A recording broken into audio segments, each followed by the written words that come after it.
Thank you guys so much for coming. We put this together pretty quickly because it's kind of something we wanted to try doing during lockdown. Like lots of people are doing lots of content, but very specifically, there are some things around what we're doing that we think could be very useful to people during lockdown. And thank you very much for turning up on Friday. And firstly, also I want to give a shout out to all our brothers and sisters in other time zones and the States particularly, and apologies for the timing of it, but obviously we've got our Adaptavist 3 p.m. later on, which is kind of the main afternoon slot, and I didn't really want to do it too close to that, so I'm going to record it, but follow-up ones we will schedule at different times. So thanks very much for turning up, guys. If you have anything majorly that you want to ask about as we go through, then please put it in the chat and Rodders can raise it, or Rodders can raise it at the end. Rodrigo, that is, who is also Brew in Madrid. So yeah, so here we go. It's going to be a bit rough and ready because it's quickly put together, but hopefully it'll be interesting. And as I said, it's the pilot, and so sort of feedback, and if it doesn't go well, we'll probably bury it like the Game of Thrones pilot that no one else saw. So we'll see. But here we go. Anyway, what is a decision sprint and what is it for? That's the first one. There we go. And great. We've got some technical issues before we even start. There we go. Too fast, too fast. Let's go. Next slide. Slick. There we go. So it's a new way of workshopping business challenges, and you can use it for so many different things, from teams that just don't seem to gel together or have just been thrown together or that are just dysfunctional in some way or another, to workflows, to new product development. Decision sprints can help in that. And I'm going to tell you a bit more how, a bit more where, but first of all, I think it's important to focus on some of the main things that make it different, which is that they're incredibly fast to do. Now, obviously that depends on the size of the problem that you're trying to crack, but they are really, really probably the fastest method I have ever come across of actually getting from a blank sheet of paper to or a very messy sheet of paper to something that is ordered and that everybody's on the same page with. And you can mix it up in terms of how you use them. So speed, the agility of how you use it, because they're very dynamic. I'm going to talk a bit more about that later. Getting everybody on the same page, which is very, very difficult a lot of the time with so many different stakeholders, different sort of pools of knowledge. But the other thing, which is really great for decision sprints, is actually making sure that when you walk out of that room and everybody's had great ideas, that they actually come to fruition. So yeah.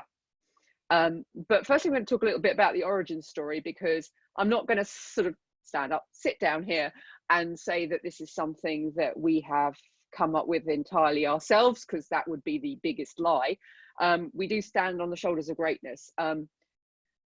Basically, there's a guy called Jake Knapp who works for Google Ventures, and some years ago he and some of his colleagues were very, very much engrossed in helping Google Ventures try and sort out the problems with some of their smaller sort of people that they'd invested in.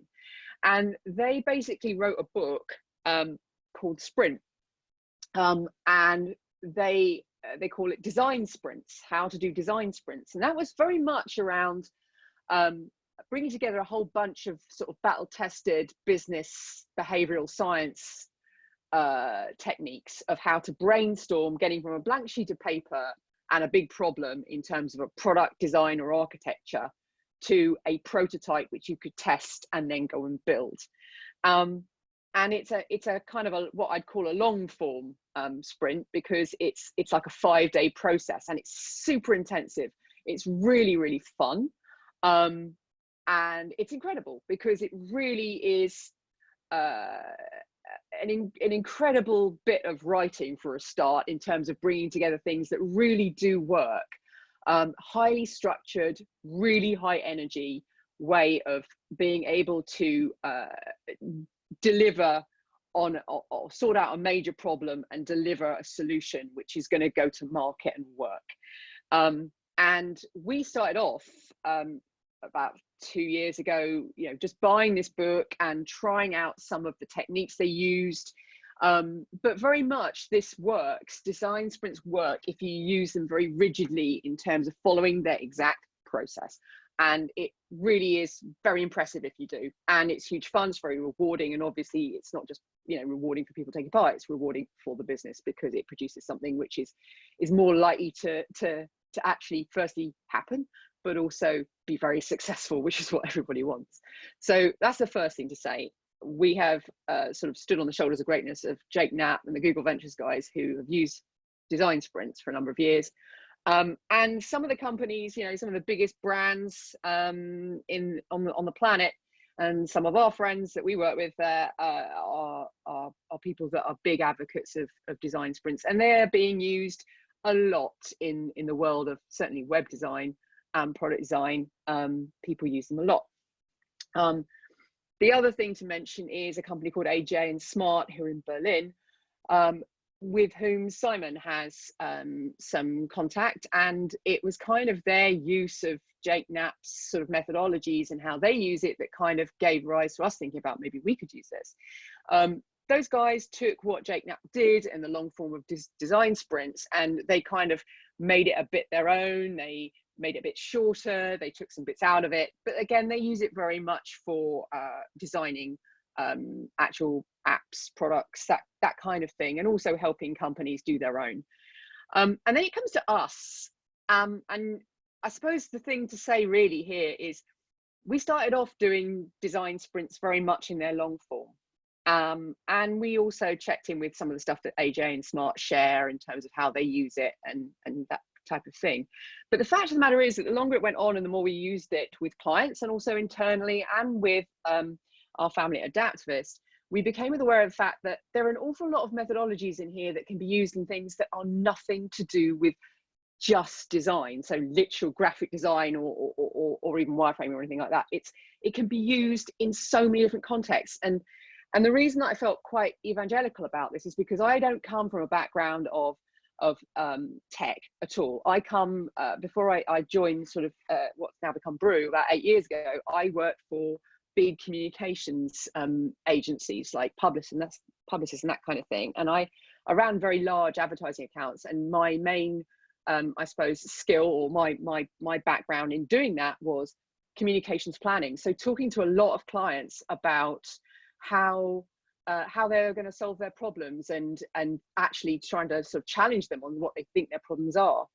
And I suppose what I was blown away about and all this stuff was how new these ideas were and how they could be used, you know, in ways that people had traditionally done brainstorming, but they could be much more effective. And I think that was the thing that really was the turning point for me, which is these are not just things that should be used just for design. They should be used in so many different ways. They are relevant for so many different challenges. You just need to know which techniques to draw on at any one time and when to use them. And that probably is one of the biggest difference between what we do and what a design sprint does traditionally, which is, as people that run them, being a lot more, I suppose, agile in the original sense, in terms of how you use what you use, when you use it, and what the outcome's going to be. But when you do that, and in this series of webinars we're going to do, we'll talk a lot more about how that works. When you do use it in that sense, you can use it for so many different things. And we've used it for architecting products and process. I'll show you an example in a bit. Integrating teams, again, we've used it, but you can also use it in everyday life in any way you like sorting your sock drawer, if that's the way you want to. Certainly I've used it on 1 or 2 occasions to help the most random things, including friends of mine who are writing Edinburgh shows when they can't necessarily get a storyline out in terms of their material. You can use things like this to help them. So you can use them in so many different contexts. It's not absolutely, you know, for every single thing you do, but the number of times you couldn't use it is pretty slim, in some way, shape, or form. Anyway, that's the sort of intro, if you like. So I'm going to talk a little bit now about the things that I think really set it apart and how they work. So, you know, the things like speed, agility, consensus, and action. So I'm going to talk about speed. Anybody that saw the teaser of this obviously realizes that I'm kind of using a bit of a sort of sad little Star Wars theme around this, but I suppose that's because I'm a massive Star Wars fan, but also because it's May the 4th on Monday and I just felt like doing it. So apologies to anybody who is not a Star Wars fan or who's a massive Trekkie, but you're just going to be sick of this, and that's big apologies. But there you go. So speed. The big deal about this is you can really get through an enormous amount of thought very quickly and structure it in a way that you never really thought possible. As I said, you can solve dysfunctional teams in an afternoon. You can get from a blank piece of paper to an MPD very quickly if you were to do a long form, you know, do a prototype in 4 days. But the decision sprint methodology basically helps you to get everybody's ideas out super fast and then start organizing them in a way which kind of tends to blow people away a little bit. I'll give you an example. This is the brain dump, the initial brain dump from 28 different healthcare professionals in different healthcare trusts. And this was, I'm going to say 18 months ago. And this is one of the first sort of decision sprinty kind of things we did when we were trying to see whether or not it would work as not design sprint, but decision sprint. This was for Patient Safety Learning, who some of you may know that we talk about a little bit. It's a client of ours that we won about 18 months ago. And they basically wanted to build a platform, which is a library and a community platform to help improve the knowledge and quality of healthcare, mainly in the UK, but also abroad, by sharing knowledge, because it's very, very poor across every area of medicine across the planet. Now, apart from the fact that that's vitally important now, and we're doing all sorts of things with those guys right now to try and help with everything that's going on in the world, when we first started doing this, the people in the room who were the main stakeholders who were going to be contributors in terms of the content had never met before. And healthcare trusts don't really work together very well. There's no structure for them to do that. Everybody's got their own opinion. They have different roles in those trusts. It's really, really, really tough. So what we did was we started off architecturing the type of questions that we were going to need to ask them that were going to draw out some of the main reasons why this was being created, this platform was being created. And they did this massive brain dump, and this was like just 2 minutes of people just dumping all sorts of stuff. And this is just one part of that particular brain dump. It then got sifted into all sorts of other sort of areas, fine-tuned, fine-line, drawn down, filtered. But in the space of about half an hour, we went from all those ideas to very specific areas that were going to be important areas in this platform. And then down to what was going to be possible to implement and how it was going to be done really, really quickly. So these are like the pink Post-its, if you like, from all those blue Post-its that we started off with. And within like 2 weeks, we had a wireframe that looked like this, which took all that information and brought it together into a structure that looked like this. We then showed it once again to those stakeholders 2 weeks later, and they were like, yeah, that totally nails it. Now, to get 28 people who all have very different opinions, never met before, all very different stakes to hold in this whole structure to actually agree on something was something which kind of blew the client away. So we knew we were onto a really, really good thing when we started using these methodologies, not just for, you know, doing a design or what have you. And yeah, okay, so we're doing product architecture to a certain degree, but actually it started a lot earlier than potentially you would do if you were just doing a design sprint. Now, I know you're also thinking, hang on a second, that's great, but why are we doing this during lockdown? Well, the fact of the matter is that there is technology out there that enables us to do this virtually and do it really, really well. There's a product called Mural, which I'll show you a little bit more about later, but basically uses a lot of or helps us use a lot of the methodologies for decision sprints online. And I'm hoping that in a follow-up to this, we'll be able to actually do one with people that might want to get involved with it. And we might be able to do a subject matter, which could be something completely random or something that's specific to a problem people want to solve.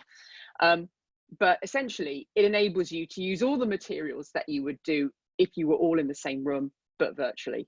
And it works really well. And we've used it a lot with our colleagues in North America. And also, we've already used it quite a lot during lockdown. So it's a really, really great way of being able to do decision sprints, but not having everybody in the same room. So it's totally possible. Now, the other thing to talk about, or the next thing to talk about, is agility. I've mentioned that it is a dynamic process. There's a repertoire of techniques, and the facilitators need to know how to define the goal and how to structure the time available to achieve the objective. Now, in a design sprint, it's very, very rigid. In a decision sprint, you kind of need to know a little bit more about what the sponsor of the project wants and what they want to get out of it, and to also consult with them as you're going along as to the direction that it's taking, because sometimes the initial stages of a decision sprint will open up a bunch of ideas which are very different to where people might have thought they might want to go, and it might be something they want to explore or put on pause for later. But the point is that the facilitators really, really understand the techniques of what they can do, they understand the challenges, and they schedule time to actually kind of take things in a direction which is kind of slightly different maybe than people might have thought when they first set out on doing this, but with a real knowledge of what the ultimate goal needs to be. And the ultimate goal is something that you have to be very clear on from the outset. But I can see at some point in the future using an inception kind of an analogy for how a facilitator works when they're doing a decision sprint. But that's a little bit how it works. But the facilitators need the ability to be able to switch it up and select the exercises that are going to be work in that particular scenario with the point in time that you've got to in the decision sprint, and focus the team on evaluating the ideas and driving the action plan that everyone can get behind. So that's another point. To give you an example, one of the first ones that we ever did was with Jacob for the careers site for Adaptavist. Now, everyone that's an Adaptavist person, there's quite a few people here who are, some people who are not, but careers sites is something that everybody's got a stake in. Everybody has got a view on how it should be done best. It's very, very difficult. But one of the very first sort of design sprints we ever did was with Jacob, and we basically got in a room. We had 2 days. We didn't even have very long to do this, which is one of the reasons why we kind of sort of thought, okay, we might need to change up the techniques. But it was very difficult to identify the core challenge because everybody had a different opinion before he actually arrived in the room, and we had all that sort of input before we went in the room. We needed to make sure that we got the right input, and but getting the right result was difficult with only a sort of 2 days and a blank sheet of paper and an awful lot of different opinions. So it required us being pretty disciplined, and the process of actually arriving at what we were doing was an interesting one for us. Very good learning process, including the things that you don't expect, like the people that have actually got nothing to do with the careers site that actually did get involved, who were in the brew team at the time, actually came up with some of the ideas that were most useful, and people fed back were their favorite ideas. So that's one of the things I would say is really, really great in terms of how this works. And this was the original career site. It's evolved a little bit since we first put it out there, but the actual design itself very much looks like the structure that got voted as the best one when we did the whole process.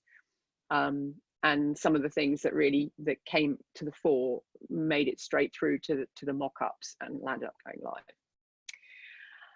This brings me to the sort of third thing, which is consensus. I don't know what you guys feel, but if quite an old person now, but I have sat through so many brainstorms where it's always the same people who are pushing their point, the people who actually have some of the best points you never really hear. They never see the light of day. And it really does get very grating, the amount of round the table, everybody's got to get their views out. And it's not that I don't want to hear people, it's just we don't have the time for all of that. Who has the time for all of that? And the thing that I really love about some of the methodologies that are in this is that it gets everybody's views out, but silently. Some of the materials that you will see if you did a decision sprint, design sprint, whatever you want, are very familiar. Post-it notes, whiteboards, stakeholders in a room, but the way that you use them are not. one of the most impressive things is a technique called together alone, which is kind of a hive mind, if you like. Everybody's working on the same challenge. It can be a very like one sentence challenge, but they do it under timed circumstances. They're all working on the same thing, but they're not talking. So everybody's getting their ideas out really, really, really fast, putting them on post-it notes. The post-it notes have to be a very specific size.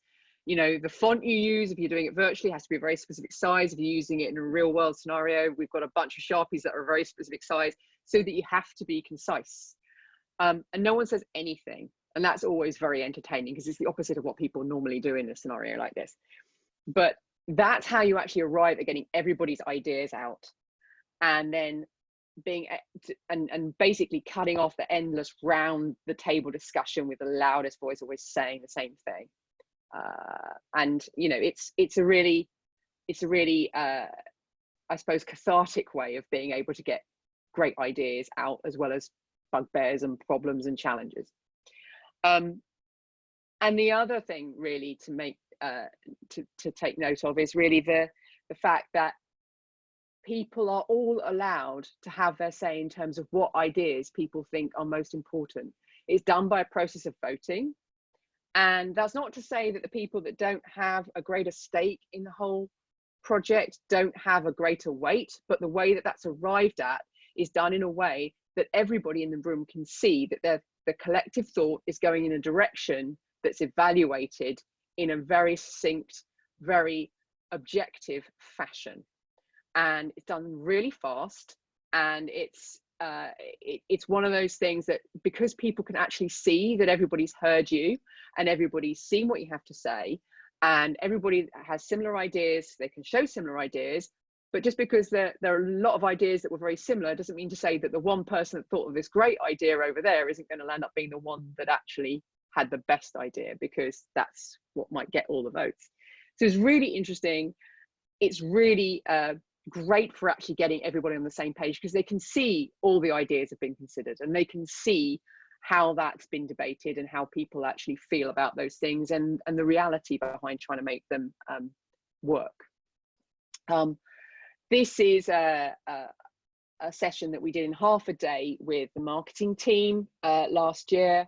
We all got in a space. We had, I think we had 40 people in the room, and we basically did a form of decision sprint where we were trying to get everybody more integrated, because we had grown from being maybe 3 people that were focusing on marketing, including some of us from Brew, to you know, nearly 40 in a matter of 2.5 years.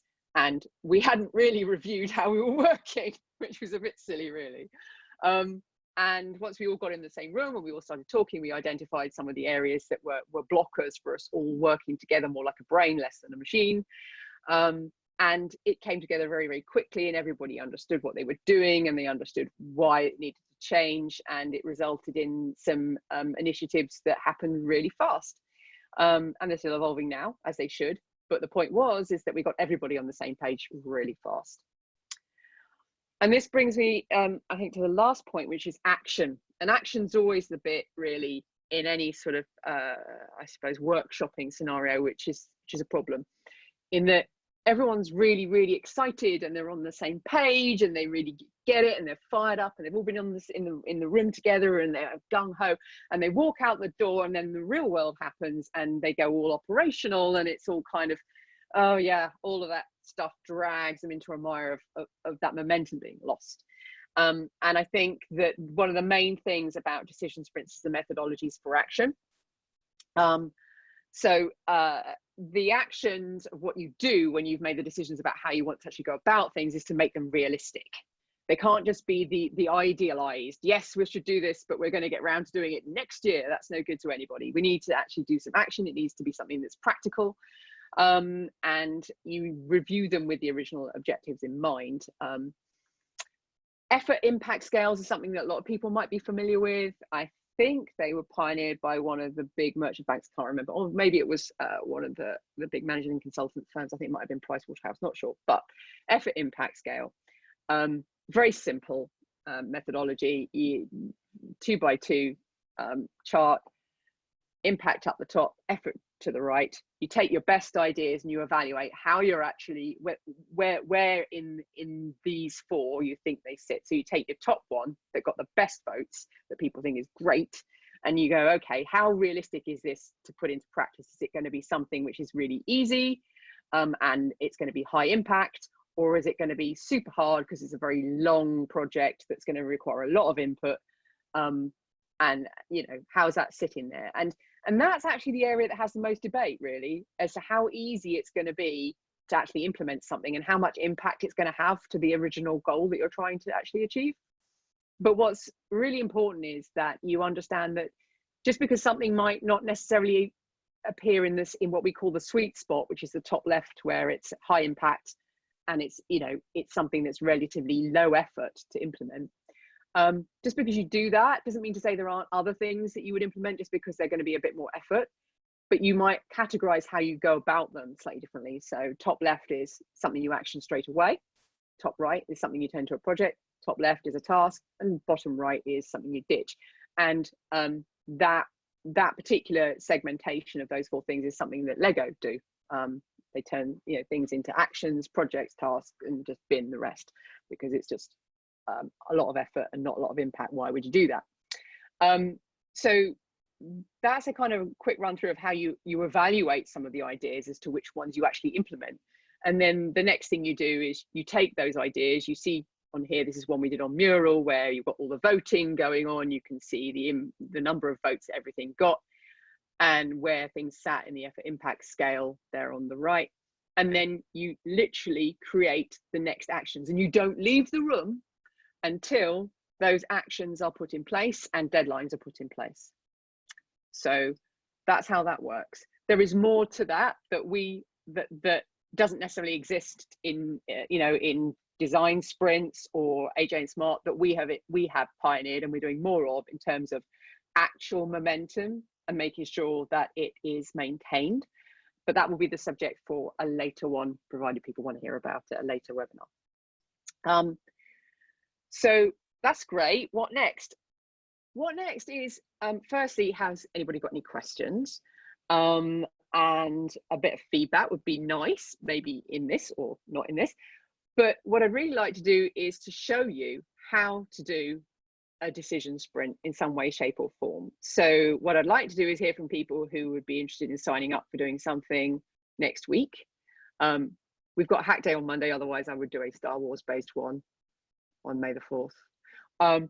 But if people have time on Monday and they still want to do something, maybe do it as part of the hack. And if not, then maybe later in the week. But I'd be interested to hear what people have to say. So yeah, that's the main crux of what I wanted to talk about today. Has anyone got any questions?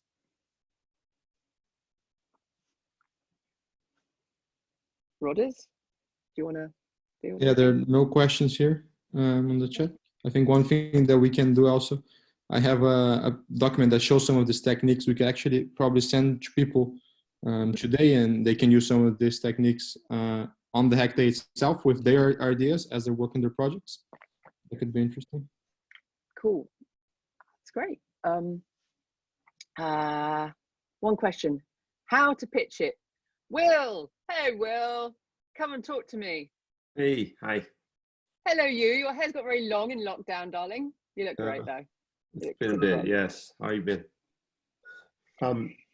Yeah, I guess sort of really the part to me, it's almost like a chicken and egg problem, right? You have a dysfunctional organization, you're trying to pitch them, look, here's a way to not be dysfunctional, but the dysfunction itself doesn't even let you get past here's an idea.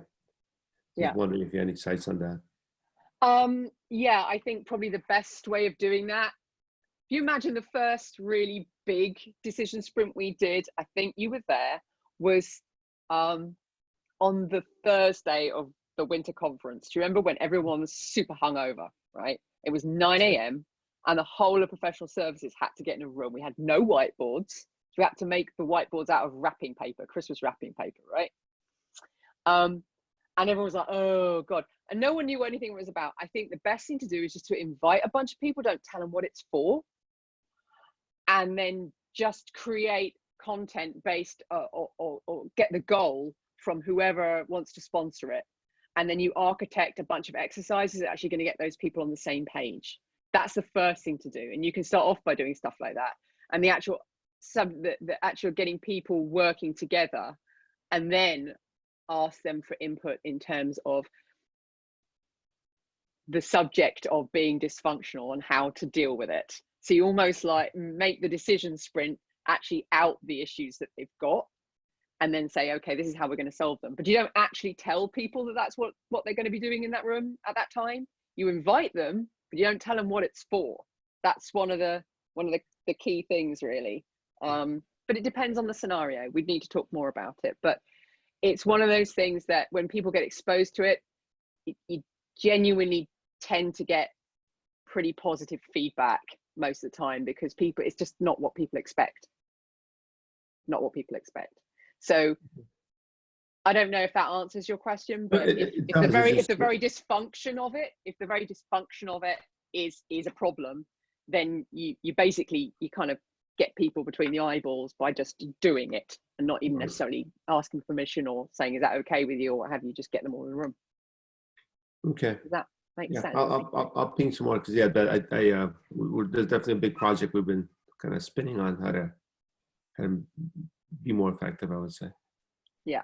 Thanks. Oh, no worries. Kev, what was your question? What if everyone in your team? Go. Oh yeah, it's just because obviously in my team, I've only got one developer, which is me. So we've done a sort of similar thing where everyone's come up with actions, ideas, and I'd like to do this on the board and things like that. But obviously, when you're talking about putting it by impact, by effort, I mean, as a team exercise, obviously they might not know what effort's needed. I mean, is it more a case of the person who knows what kind of effort that takes charge in this case?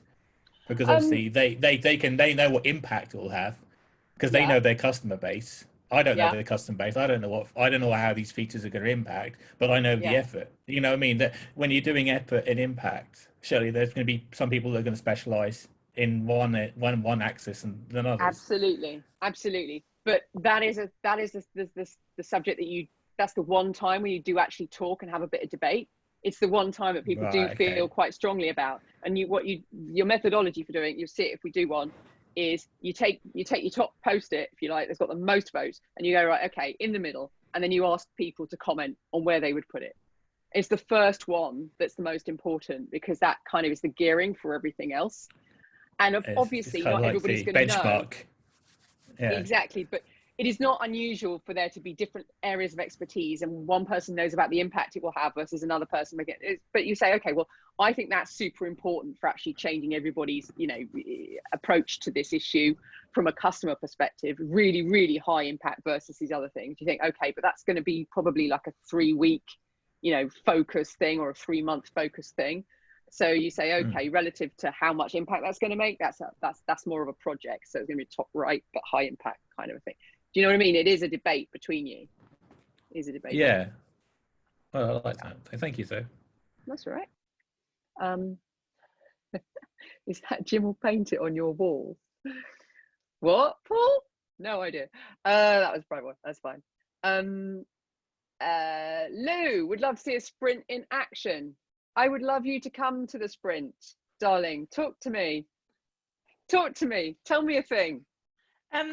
Yes, I'd like to see how it works with regards to an internal and also with a client. We had a client on yesterday that didn't have a clue what they wanted or where they wanted it from, and just wanted us to tell them all the things. Right. So an internal look at a sprint would be great, which is more kind of relaxed, and then maybe how we could do that with a client. I used to do them a long time ago. I used to facilitate this kind of thing, but I'm a bit rusty. You would love doing this. You would totally nail this. So yeah, we need to do a sort of internal one or an informal one, and then you can see how it works. But yeah, I mean, there are some times when you need to have a conversation with the client before it happens, so you understand what the overall objective might be. But a lot of the time, what we do is actually challenging people on what they think their objectives are. What is the question? Are you actually answering the right problem?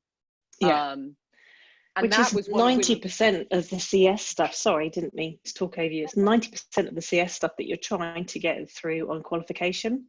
yeah. But you can't necessarily do that with a sprint, I understand. But it's yeah, it's a good, Well, and it's a you good way of learning can. on how to ask Yeah. questions. Yeah, it's